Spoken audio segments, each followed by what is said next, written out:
할렐루야. 오늘은 창세기 9번째 시간입니다.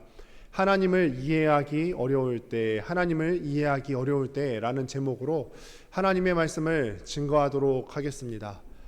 이전에 결혼하기 전에 이런 궁금증이 있었어요. 그때 이제 제 주변에 먼저 결혼하신 분들께서 이런 얘기를 했거든요. 아기 똥은 우리들 똥과 다르다. 아기 똥은 너무 예뻐. 우리 아기 똥 네가 안 봐서 그렇지 우리 아기 똥 보면은 황금똥이야 라고 하는 말들을 많이 들었어요.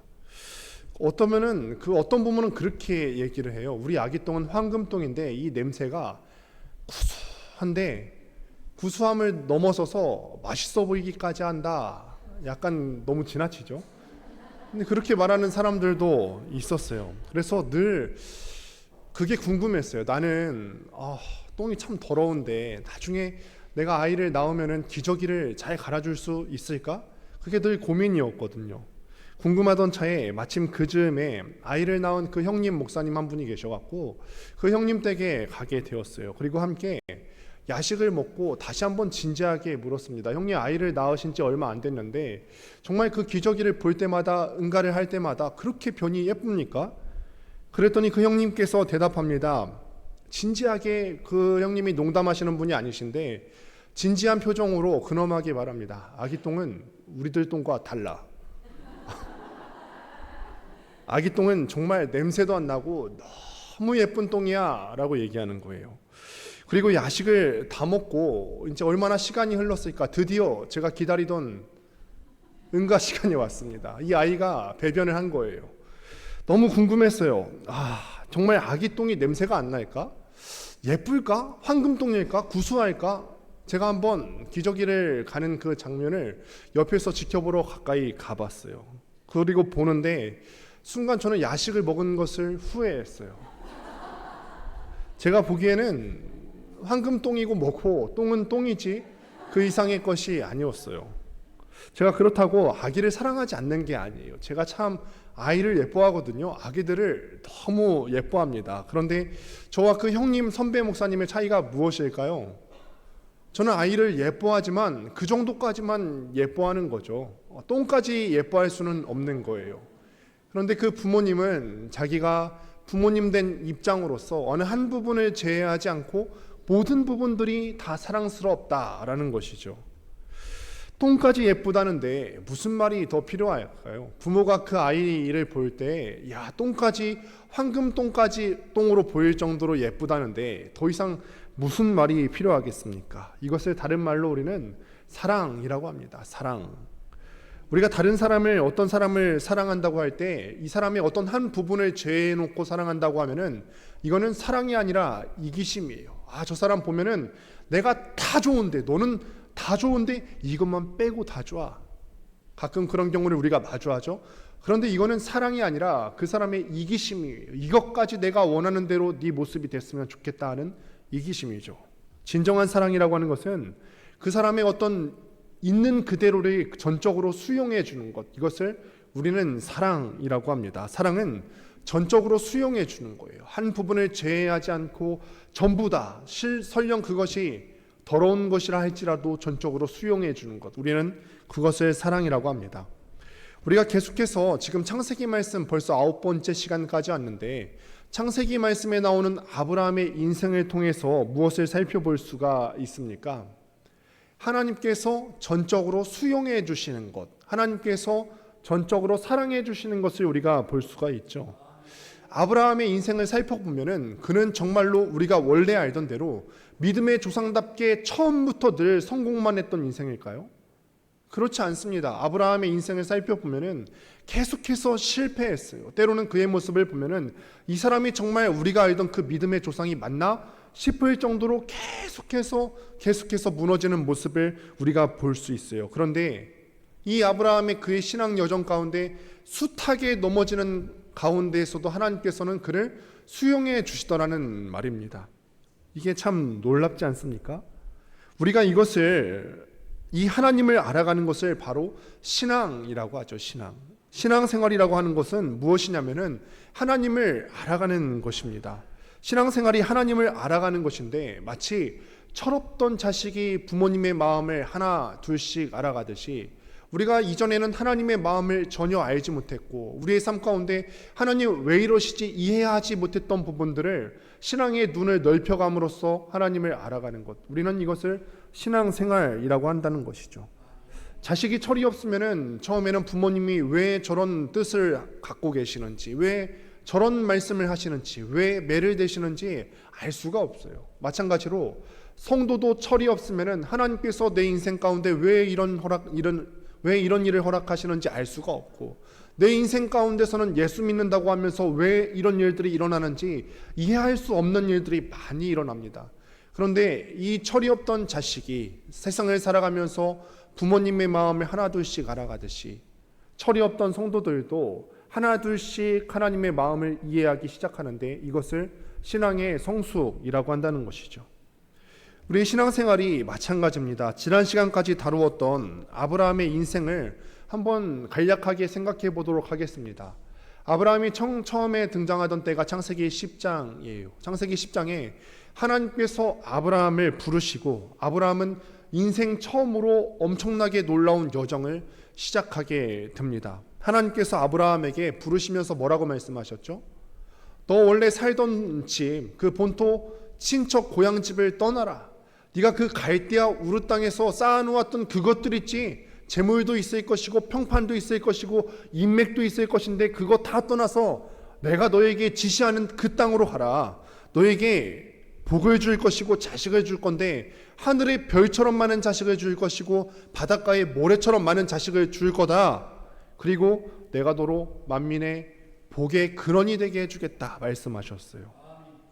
아브라함은 이 인생 최대의 전환점에서 하나님의 말씀에 순종하여서 자기가 그동안의 인생 가운데 쌓아놓았던 그 모든 것들을 다 버리고 하나님의 명령을 쫓아서 순종하기로 결단합니다. 그런데 갔더니 어땠죠?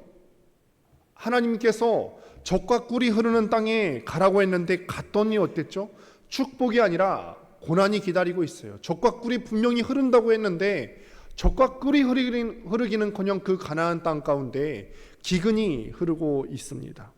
자식을 주신다고 그랬는데 태의 문이 열리지가 않아요. 자기가 다 늙어가고 있는 데까지 태의 문이 열리지 않습니다. 그리고 만민으로 하여금 너는 복의 근원이 될 거다. 너로 하여금 그 모든 사람들이 복을 누리게 될 거야. 약속하셨는데 만민의 복의 근원이 되기는커녕 이 모든 만민이 사방으로 둘러쳐서 나를 치려고 하고 있어요. 다 내 원수같이 행하고 있습니다.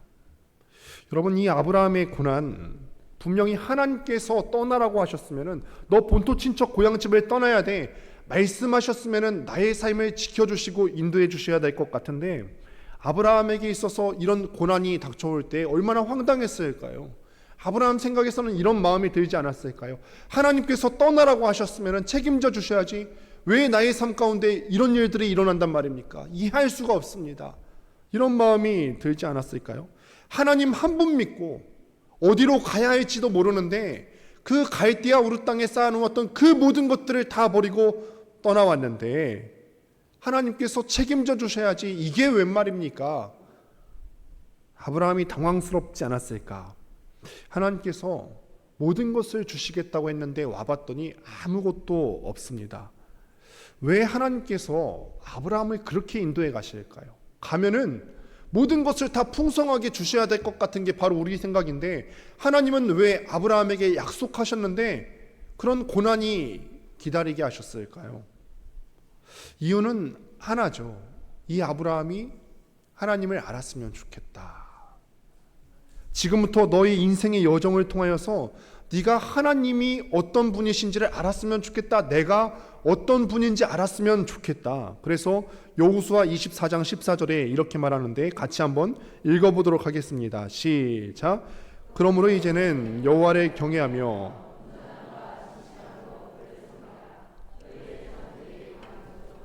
애굽에서 섬기던 신들을 치워버리고 여호와만 섬기라. 아멘.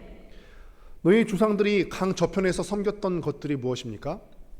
우상이죠. 갈대아 우르 땅에서 아브라함과 또 그의 아브라함의 고향 그 아버지 데라 때부터 우상을 만들어서 팔아먹은 집안이 바로 아브라함의 뿌리예요. 다시 말씀드리면 아브라함은 하나님께서 이 아브라함을 부르시기 전까지는 하나님에 대한 지식이 없었다는 거예요.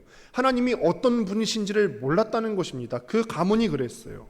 그를 불러놓으시고 인생의 여정을 시작하면서 이 약속하셨던 모든 복을 이 아브라함에게 주시기 전에, 하나님의 약속의 복을 주시기 전에, 네가 지금까지는 나를 몰랐고 너희 집안이 나를 몰랐던 집안이었고 너희 집안은 우상을 만들어서 팔아먹은 집안이었는데 이 모든 복이 너에게 있기 전에 나를 알았으면 좋겠다.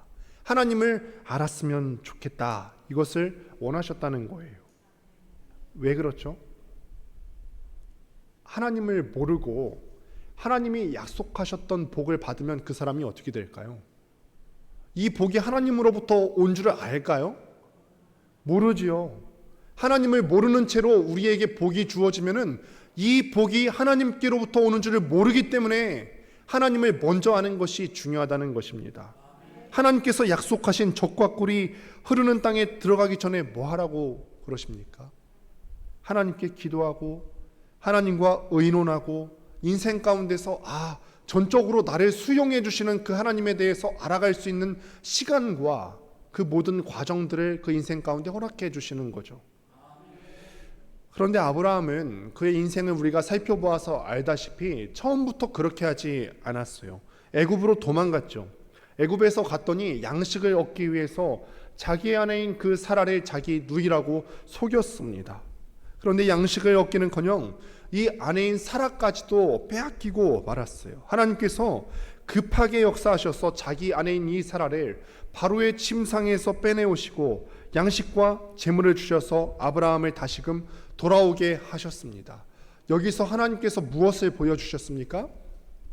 바로 이 내용에서 여호와는 나를 감찰하시는 하나님이시다라는 것을 보여주셨죠. 너가 실수해도 나는 너를 전적으로 수용하는 하나님이시다. 너가 비록 실수했지만 나의 약속의 말을 못 믿고 가나안 땅을 떠나서 애굽으로 갔고 그 애굽 땅에서도 너는 아내인 사라를 누이라고 속이는 우를 범했지만 그 과정 가운데서 나는 너를 보고 있다. 지키고 있다. 감찰하고 있다. 나는 너를 감찰하시는 하나님이다 말씀하시죠. 10년이 지나도 이들에게 자식을 주시지 않습니다. 하늘의 별같이 바닷가의 모래같이 많은 자식을 주시겠다 약속하셨는데 단 한 명의 자식도 주시지 않으셨어요. 왜 그러셨을까요? 지난 말씀까지 우리가 살펴보았는데 아브라함이 100세 때 돼서야 자기 적자를 얻게 되는데 왜 하나님께서 이때까지 자식을 주시지 않으셨을까요? 이 아브라함과 사라가 인간의 생물학적으로 봤을 때 생물학적으로 자식을 전혀 낳을 수 없는 지경까지 일부러 끌고 가신 거죠. 완전 불가능의 상태로 끌고 가셔서 아이를 낳았을 때 이것이 인간의 힘이 아니다. 자연의 힘이 아니다. 너희의 노력으로 되어진 것이 아니다. 이것은 하나님의 능력으로만 이렇게 된 것이다. 깨닫게 하시려고 완전 불가능의 상태로 끌고 가신 줄을 믿습니다. 아기를 낳는 것이 생명의 주관자시오 근원이신 하나님의 능력에서 비롯된 것임을 알게 하기 위해서 이 모든 과정을 허락하신 거죠. 아브라함 생각 가운데서는 이런 생각이 들 수가 있죠. 하나님의 큰 그림을 이해하지 못하고 왜 나에게는 자식이 없지? 자식 많이 주신다면서요. 그런 불만과 이해할 수 없는 상황이라고 느껴질 수가 있는데 하나님께서는 뜻이 있으셨던 거예요. 완전 불가능한 상태로 끌고 가셔서 자식을 낳았을 때 이것은 너희의 능력이 아니다. 사람의 능력이 아니다. 자연의 승리가 아니다. 하나님의 능력으로만 이렇게 가능하게 된 것이다. 우리 차원에서는 현재를 볼 수 없는 것인데 하나님께서는 큰 그림을 그려놓으시고 있으셨던 거죠. 그런데 여기서 아브라함은 또 실수했죠. 아브라함은 자기 인간적인 방법으로 이스마엘이라는 아기를 낳습니다. 이 이스마엘의 불행의 씨가 지금까지도 무슬림의 조상이 되어서 싸우고 있는 것이죠. 하나님은 생명의 근원이라는 그 사실을 통하여서 삶을 통하여서 이 아브라함에게 나타내 주시기를 원하셨는데 아브라함은 불행하게도 이때까지도 하나님에 대해서 잘 알지 못했던 거예요. 만약 이때 하나님에 대해서 잘 알고 있었더라면 이런 실수하지 않았겠죠. 여러분, 하나님께서는 긍정적인 사건이든 부정적인 사건이든 우리 삶에 일어나는 모든 사건과 사건들을 통해서 저와 여러분들의 인생에 간섭하시고 섭리하시기를 원하시는 분이세요. 내 인생에 내 개인의 생각으로 봤을 때는 이해할 수 없는 그런 사건이라 할지라도 그 사건들을 통해서 하나님께서는 뜻하신 바가 있다라는 거예요. 섭리하시기를 원하시는 것입니다. 그런데 한 가지 목적이 있다는 것이죠. 방금까지 계속해서 말씀해 드린 바와 같이 그 목적은 다른 것이 아니라 너희 삶을 통해서 제발 나를 좀 알았으면 좋겠다. 좋은 일을 통하여서든지 아니면 부정적인 사건을 통하여서든지 제발 나 좀 알면 안 되겠니? 이것을 원하시고 계시는 거예요. 하나님께서 이 천지를 주관하시는 신이라는 사실을 알기를 원하십니다. 하나님 외에는 참 신이 없다는 사실을 가르쳐 주시기 위해서 간섭하신다는 사실을 잊지 마시기를 바랍니다. 오늘 아브라함이 마침내 그 자리에 서게 됩니다. 이 본문을 시작하면서 1절을 보시게 되면은 우리가 1절부터 9절까지의 내용은 보지 않았습니다만 전체적으로 한번 살펴보는 것입니다. 1절에 보시게 되면은 그 일 후에라고 시작합니다. 이전에 어떤 일이 있었다는 거죠. 그 일 후에라는 거는 그 전장에 어떤 일이 있었다는 거예요. 바로 전 문맥인 창세기 21장 22절을 같이 한번 보면은 블레셋 땅의 통치자인 아비멜렉이 이렇게 말합니다. 같이 읽습니다. 시작. 그때 아비멜렉과 그 군대 장관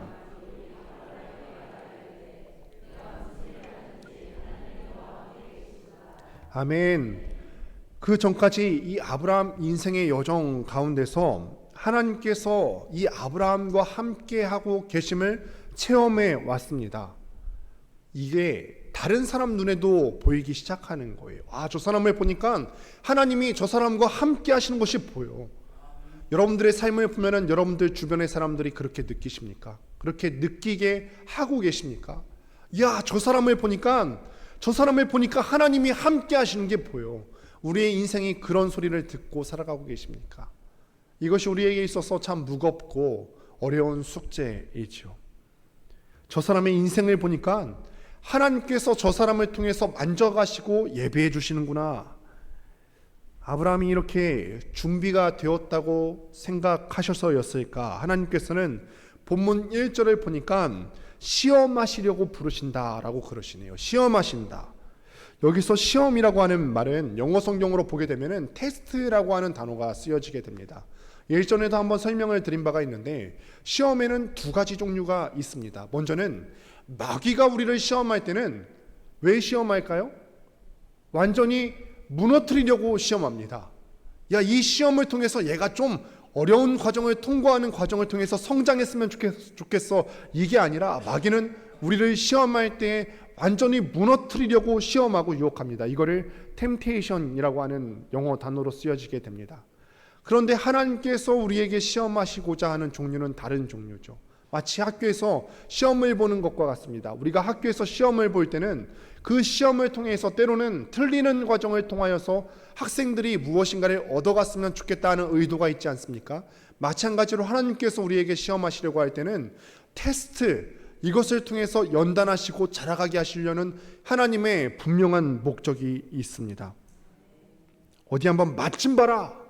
최고로 어려운 시험을 내서 인생의 벽을 느끼게 해주고 너는 좌절감을 느끼게 해주겠다. 이렇게 하나님께서 우리를 부르시지 않습니다. 그래서 하나님께서도요, 이 아브라함을 다시 세워가기 위한 일환으로 테스트를 하시기로 합니다. 그런데 이 시험의 내용이 우리가 감히 상상할 수 있는 내용의 수준이 아닙니다. 2절 말씀을 자세히 보시게 되면은 하나님께서 요구하시는 시험의 수준을 알 수가 있습니다. 2절에 보면은 이삭을 바치라고 합니다. 이삭. 그런데 그 앞에 수식어가 굉장히 많이 붙습니다. 그냥 이삭을 바치라 라고 하시면 될 것을 네 아들, 네 사랑하는 독자 이삭, 네 아들, 네 사랑하는 독자 이삭을 드리라고 하십니다. 하나님께서 몰라서 그렇게 요구하시는 게 아니에요. 네가 정말 이삭을 사랑하는데 그거 바쳐라. 이삭 사랑하는 거 모르셔서 그렇게 요청하시는 게 아니에요. 하나님께서는 이삭을 바치라고 할 때 이 이삭이 아브라함에게 어떤 의미인지 정확하게 아셨어요. 아브라함에게 있는 것 중에 최고의 것, 가장 아끼는 것을 드리라는 말씀이죠. 아브라함이 이 최고의 것을 드릴 수 있다면 다른 말씀은 얼마든지 순종할 수 있지 않겠습니까? 더군다나 번제라고 드리라고 하십니다. 번제는요, 짐승을 잡아서 목을 베고 가죽을 벗겨내고 내장을 제외한 모든 것들을 다 태워서 드리는 제사가 바로 번제예요. 그런데 내가 사랑하는 자식을 그렇게 번제의 방식으로 드릴 수 있겠습니까? 난데없이 하나님께서 이 100세에 주신 아들을 하나님 앞에서 제물로 죽여서 드리라고 합니다. 자식이라는 게 그렇죠. 많이 있다고 해서 한 명 드릴 수 있는 게 아니지 않습니까? 더군다나 아브라함은 이미 전장인 21장에서 보시게 되면은 이미 그의 피부치 중 한 명인 이스마엘을 광야로 내보낸 후가 아닙니까? 그에게 남은 아들은 이제는 이삭 딱 한 명밖에 없습니다. 그런데 그 아들을 죽여서 번제로 드리라고 하니까 이 얼마나 황당한 일이겠어요. 그런데 놀랍게도 창세기 22장 오늘 본문 말씀을 전부 다 훑어 가시다 보면은 어떤 곳에서도 아브라함이 하나님께 하나님 이의 있습니다. 하나님 저 하나님께 이의를 제기합니다. 왜 100세까지 기다리게 하셨다가 간신히 아들 하나 주셨는데 이거를 달라고 하십니까? 원망했거나 불평했거나 그런 기록이 전혀 없습니다. 오히려 3절에 보면은 말씀을 받고 아침에 일찍이 일어나 그 땅으로 출발합니다. 지체하지 않았다는 거죠. 그 말씀을 듣고 그냥 낮 동안 사라랑 의논하면서 하나님이 나에게 이런 말씀을 주셨는데 이거 할까 말까 의논한 것이 아니라 생각할 겨를도 없고 바로 순종했다는 거죠. 아침에 일찍 일어나 말씀하신 그 땅으로 출발합니다. 지체하지 않고 명령에 순종하죠. 또 4절 말씀을 보시게 되면은 하나님께서 지정하신 제사 장소로 가는 곳까지의 거리가 3일이 걸렸다라고 기록을 합니다.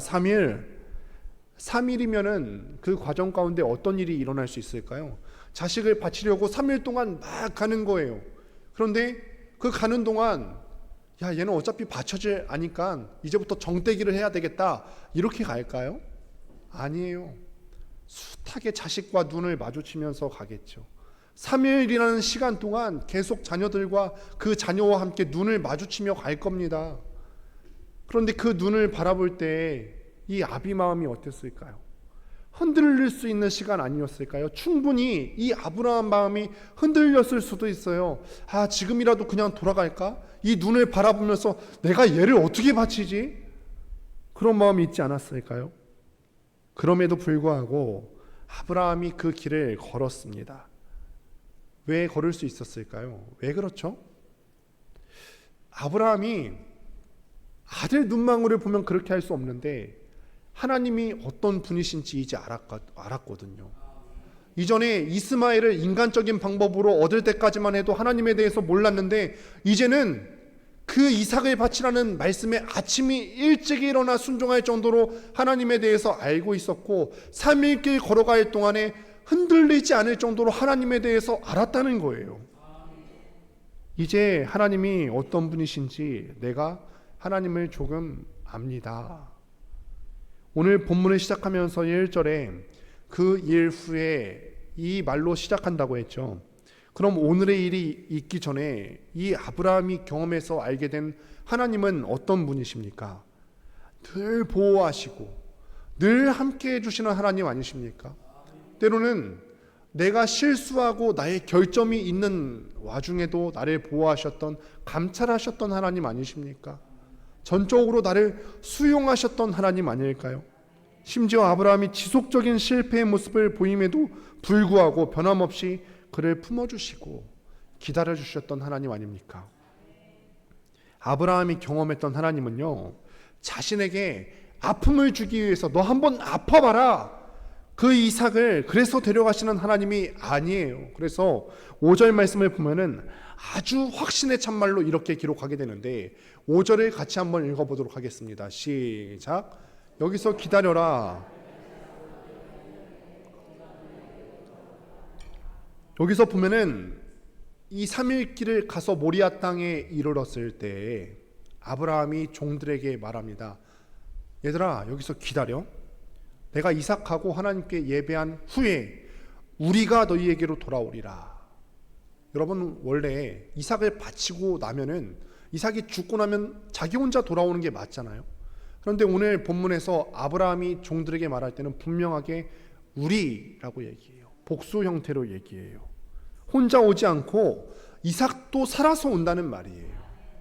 또 8절에도 보면은 아브라함에게 확신에 찬 믿음이 드러나죠. 이삭이 아브라함 아빠에게 물어요. 아빠, 우리가 지금 번제할 불과 나무는 있는데 어린 양은 어디에 있죠? 제사 드릴 제물은 어디에 있죠? 그러자 아브라함이 대답하죠. 하나님이 당신 자신을 위해서 친히 준비하실 거다. 이거는 이삭을 속이기 위해서 아브라함이 임시 방편적으로 이야기하고 있는 것이 아닙니다. 하나님에 대해서 확신하고 확신에 찬 어조로 말하고 있는 답입니다. 실제로 이 사건에 대해서 히브리서 11장 19절에 보면은 아브라함의 믿음의 확신에 대해서 이렇게 얘기합니다. 같이 한번 읽습니다. 시작. 그가 하나님이 능히 이삭을 죽은 자 가운데서 다시 살리실 줄로 생각한지라 비유컨대 그를 죽은 자 가운데서 도로 받은 것이니라. 이전에 아브라함은 어떤 상태였냐면은 하나님이 99세 때, 아브라함이 99세 때 찾아오셔서 내년에 아들 준다 했을 때 아브라함이 비웃었어요. 김치하크 했다 했어요. 아브라함도 비웃었고 사라도 김치하크 했다고 했어요. 그런데 그 비웃었던 아브라함 어디 있죠 지금? 하나님을 경험하고 나니까, 신앙생활을 계속하면서 훈련받고 나니까 이제는 하나님 안 거죠. 내가 이 모든 과정 통해서 이제는 하나님을 조금 알 것도 같네요. 이 아브라함의 고백입니다. 나이 75세에 이 하나님으로부터 하란 땅에서 부름받아서 40여 년간, 약 40여 년간 하나님과 동행하면서 숱한 삶의 사건들 속에서 그가 깨달은 것은, 이제야 내가 하나님을 조금 알게 되었습니다. 나에게 늘 선하게 대해 주시는 하나님, 나의 아픔을 바라시는 것이 아니라 나에게 고통 주시는 분이 아니라 나를 늘 돌봐주시고 감찰하시는 그 하나님, 이제 조금 알겠습니다. 그러기에 그는 아들을 장작더미 위에 묶어놓고 담담하게 칼을 지켜둘 수가 있었던 거죠. 그러자 하나님께서 12절에서 이렇게 말씀하시죠. 네가 네 아들 독자까지도 나에게 아끼지 않은 것을 보니까 내가 이제야 알겠다. 네가 나를 경외하는 줄 이제 알겠다. 시험 합격이다 너. 여러분, 이게 무슨 말입니까? 이제 아브라함, 네가 나를 이제 아는구나. 너 이제 약속한 복을 받을 준비가 다 됐구나. 이제야 됐구나. 사랑하는 성도 여러분, 우리가 믿는 하나님에 대해서 얼마나 알고 계십니까? 하나님을 잘 알고 있어야지 우리가 받는 복이 어디로부터 오는지 알 수가 있는데, 우리가 하나님을 얼마나 알고 계시죠? 하나님께서는 당신의 자녀들에게 괴로움을 주려고 하는 분이 아니세요. 우리는 때로 인생의 어려운 부분들이 닥쳐오면은 내가 하나님을 믿는데 왜 나의 삶 가운데서는 이런 일이 일어나지? 이해하기 어려울 때가 있는데, 하나님께서는 결코 당신의 자녀들을 아픔에 처하게 하시거나 그것을 기뻐하시는 분이 아니세요. 폭군이 아니에요. 악한 우리 인간들도 자기 자녀에게 줄 때는 좋은 것을 줄 알거든. 하물며 하늘에 계신 너희 아버지일까 보냐. 성경을 통해서 우리에게 말씀하시고 계시죠. 중요한 것은 우리가 그 하나님에 대해서 아느냐 모르느냐가 중요한 것이죠. 아브라함이 지난 인생 가운데에서 인도하시는 하나님을 충분히 경험했어요. 어떤 분이신지 충분히 알 만큼 경험했습니다. 블레셋 땅의 아비멜렉의 눈에도 이 사실이 보였을 정도예요. 네 인생 보니까 안 믿는 내 눈으로 봤을 때에도 하나님이 살아계시고 너와 함께 하시는 것을 알겠다. 우리의 지난 삶을 돌아보시기를 바랍니다. 지난 주에는 우리가 돌보심이라는 제목으로 하나님의 말씀을 함께 나누었는데, 지금까지 채우시고 인도하시는 하나님의 돌보심이 있지 않습니까? 하나님의 돌보심.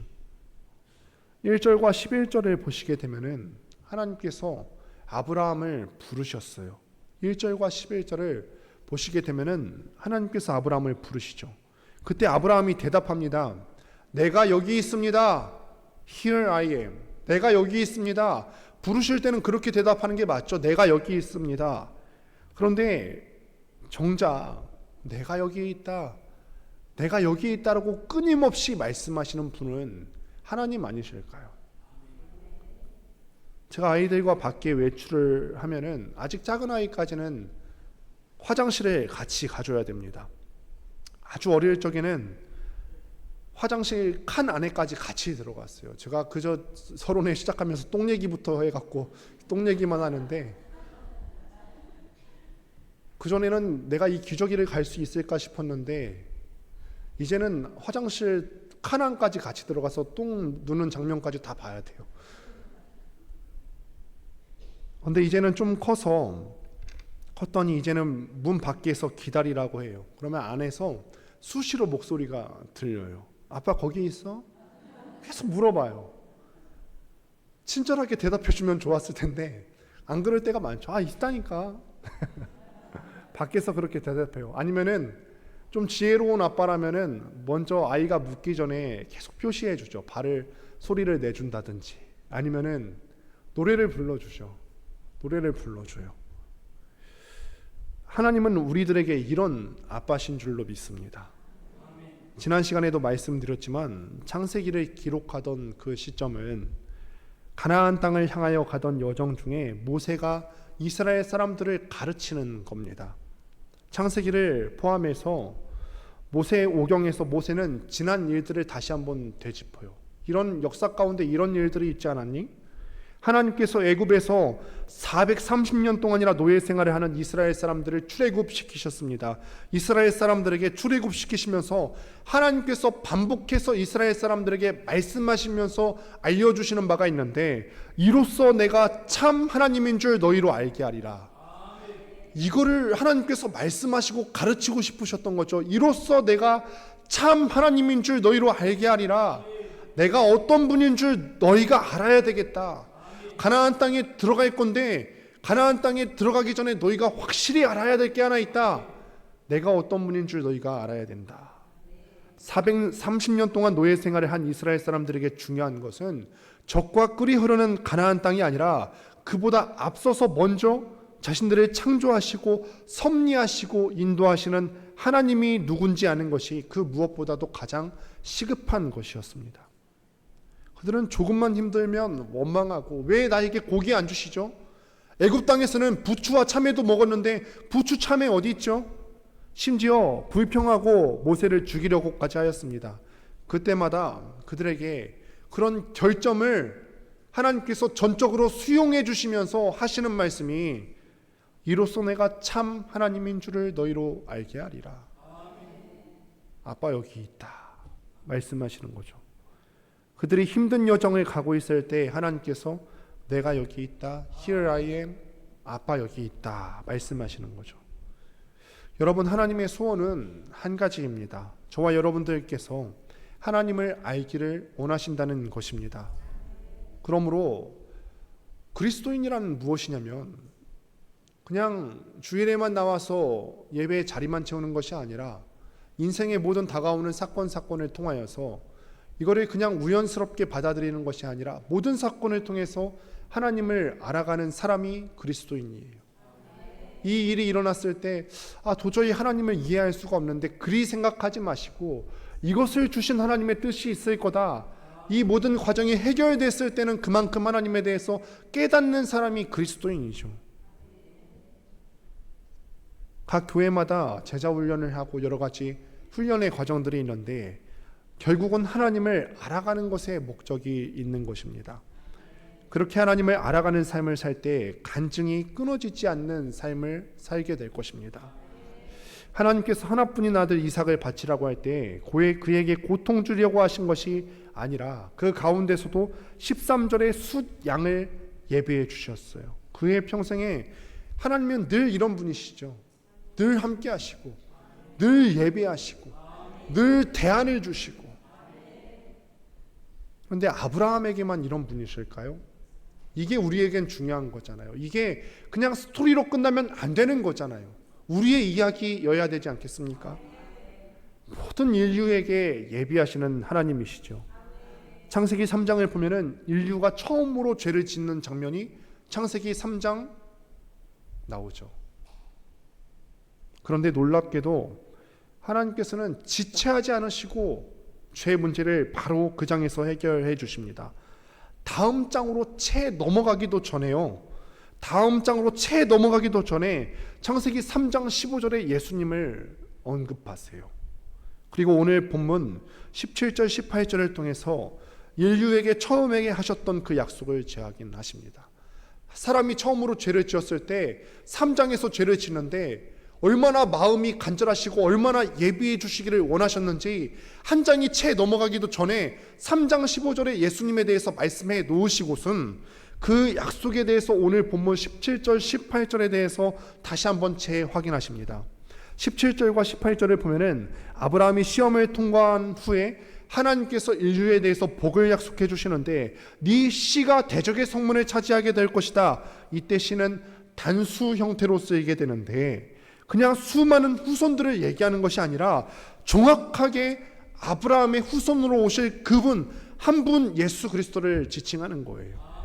그의 후손 중에 메시아가 오게 된다는 것은 아브라함으로서도 큰 복이고 너로 복의 근원이 되주게 하겠다라고 하신 약속의 성취이고 우리에게 있어서도 하나님의 크신 보살피심이죠. 우리는 결점이 있지만 그 결점을 보고 하나님께서 우리를 버리지 않으시고 결점이 있음에도 품어주겠다. 네 씨로 말미암아서 너희 대적의 성문을 얻게 하겠다. 하나님은 늘 이런 분이시죠. 아브라함 개인의 인생을 위해서 끊임없이 예비하시고 오늘 본문 중에서도 이삭 대신에 숫 양을 제물로 준비하신 하나님, 온 인류를 향하여서는 죄의 문제를 해결할 메시아를 예비해 주시고 끊임없이 그 약속을 지켜주시는 하나님이시죠. 우리 개인을 향해서도 지켜주시고 예비하시는 하나님이십니다. 우리의 인생도 개인적으로 한번 돌아보실까요? 현실만 보면서 살아갈 때는 하루하루 살기가 막막하니까 잘 안 보이는데 돌이켜보니까 하나님께서 함께 하셔서 늘 옆에 계셔서 지켜오신 일이 참 많아요.